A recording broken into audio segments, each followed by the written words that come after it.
வந்து கடைசியில் பார்த்தோம் என்னன்னா பீஸாவோட பேஸ் பார்த்தோம். இப்போ அடுத்து அந்த பேஸை வச்சு ஒரு பீஸா எப்படி பண்ணுறதுன்னு சொல்கிறேங்க.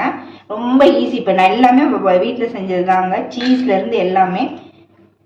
இந்த டொமேட்டோ சாஸும் நம்ம முன்னாடி பார்த்துருப்போம். இதுவும் நான் வீட்டில் செஞ்சது தான்.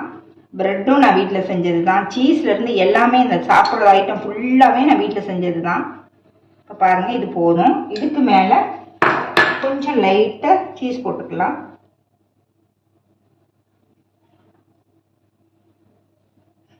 இப்போ வந்து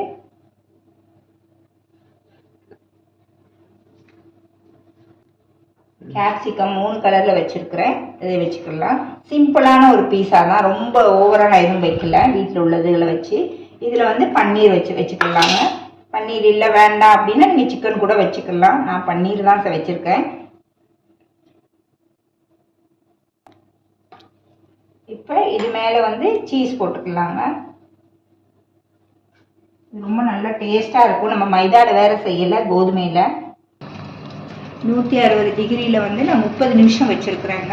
ஃப்ரீ ஹீட் ஒரு 5 நிமிஷம் பண்ணினேன். நீங்கள் இதை அடுப்புலையும் பண்ணலாம். நான் அவனில் வச்சு தான் காமிக்கிறேன் உங்களுக்கு. நீங்களும் செஞ்சு 3 பேருக்கு 3 பீஸா எவ்வளோ சூப்பராக ரெடி ஆகிட்டு இருக்குங்க. பார்க்கவே சாப்பிடலாமோன்னு தோணுது இல்லைங்க. இன்னொரு 5 நிமிஷத்தில் நம்ம வெளியே எடுத்துடலாம். சில்லி ஃப்ளேக்ஸ் போட்டுக்கலாங்க, ரொம்ப வேண்டாம்.